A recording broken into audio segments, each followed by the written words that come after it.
Hello everybody, it's Kyle Van Voors with Voors.com, and today I'm going to be discussing how you can improve your vocal tone on a cold call. Let's dive right in.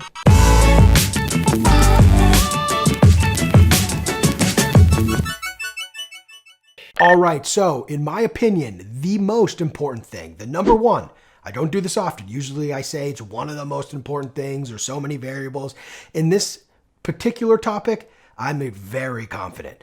And that's vocal tone is the number one most important variable in your cold call. It's not what you say, it's how you say it. And if you're in sales and you're no longer in person, guess what?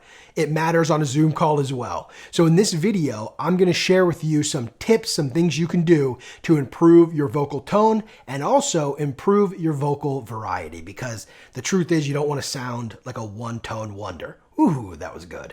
All right, let's jump into the first thing. First tip for improving your vocal tone is you need to stand up straight with your shoulders back. This is on a cold call, this is on a sales call. I am a firm believer in standing up when you're having these kinds of conversations. It puts you in a position of power. A lot of times in social settings, you're speaking while you're standing up. So it brings back that level of familiarity. Now, there's one exception here. If you're incredibly high energy and you're really wired, I sometimes fall into this camp, give it a try and sit down. So there's a little bit of a caveat there, but for the most part, if you need to sound confident and you want to sound strong and powerful, you should be standing up. You should have your shoulders back. You should be breathing deeply and speaking from a place of confidence. Second tip, speaking of breathing, is to breathe normal. A lot of times in sales situations on a cold call, you may be getting a little bit nervous. And when you get nervous, what do? You forget to breathe. That's not good. Breathing's pretty important, and it matters a lot when you're trying to improve your vocal tone. If you run out of air, you're gonna sound like you're full of air, folks. So go ahead, take deep breaths, pause if you have to. No need to be nervous. It's a cold call. They weren't expecting your call, but they better damn well enjoy it. Number three, this is a big one. This is the little secret of having a bigger, more booming voice, and that's speaking from your diaphragm. Now, look, I'm no doctor. I'm not going to try to pretend like I know what the diaphragm is. I do know one thing. It gives me the most annoying hiccups on the planet, but it also gives me a relatively good sounding voice. Well, how do you speak from your diaphragm? A lot of people kind of speak from up here, and they go ahead and they talk like this. Not very good. Don't like that. I like speaking from the diaphragm. Now, I spent years in theater. That's my high school background. And I learned how to speak from the diaphragm because you had to in order for people in the back of the room to hear you, right? If you're in a big theater, there's 1,000 seats. How are people all the way in the back going to hear you? You have to speak from your diaphragm. So the same applies when you're on a cold call. And at first, it's going to sound like you're yelling. And you're going to be speaking really low, and you can kind of feel it, right? If you hold your hand here and you speak from up here, you're going to hear it. You're going to feel it in your hand. If you speak from the throat and you put your hand right on your throat, then you're going to feel the sensation of speaking from your throat.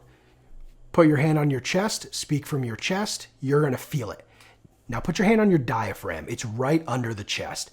And if you do that and you start to try to speak from that area, you could probably hear in my vocal tone, it got a lot deeper, it got a lot more powerful. That's where you want to speak. And at first, you may have to force yourself to almost feel like you're yelling, but as you train it, you're going to be able to control the volume. That's what you need to get to. Practice speaking from your diaphragm whenever you can. And again, back to tip number one, it helps a lot if you're standing. It helps a lot if you're breathing well. All right, tip number four. This is a unique one. I don't hear a lot of people talking about this, but have different characters that you can play based on the person you're speaking with.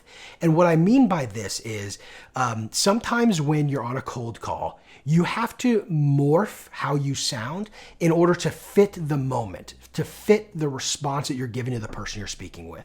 So for example, if you're talking to a gatekeeper and you're trying to get through the gatekeeper, one of the tricks I do is to sound very flustered, as if I have no idea what I'm doing and I'm trying to organize a bunch of stuff on my desk, because it gives off the illusion that I'm not a salesperson. I'm like just somebody doing a job. So I may go into a character of more flustered confusion. It might sound something like this.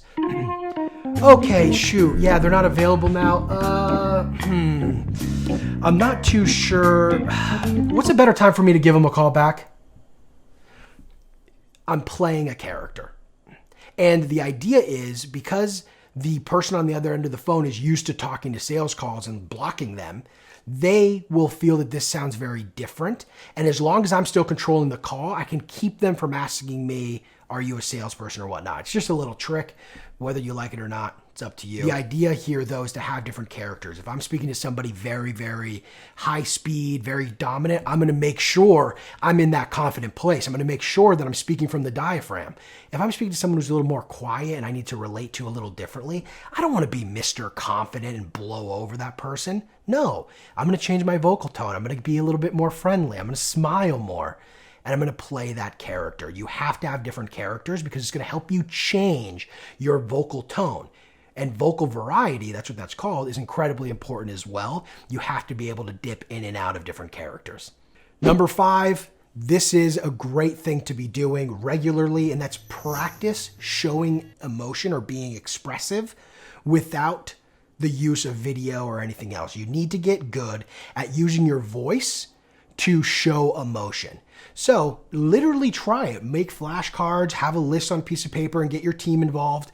And what you want to do is you want to look at an emotion written down somewhere, and you need to get the person to be able to guess what your emotion is just by hearing the sound of your voice. Now, the real trick is you need to practice it with sentences that it doesn't make sense to be angry with. So let's say the sentence is, I'm walking my dog on a Friday night. If I'm sad, I'd go, I'm walking my dog on a Friday night. If I'm happy, I might say, I'm walking my dog on a Friday night. If I'm mad, I'm walking my dog on a Friday night. You see, you got to be able to shift and change and show emotion with your voice because that's the only tool you have to set yourself apart from everybody else. All right, folks, I hope you enjoyed these quick tips. If you have a chance, like, subscribe. It helps me grow the channel. If not, you can hit the dislike button. That works for me too. Either way, I appreciate you giving this video a watch. You made it to the end. Work on your vocal tone. If you have any questions, comment below. I try to get to all of them. I appreciate your time, and we'll talk again soon.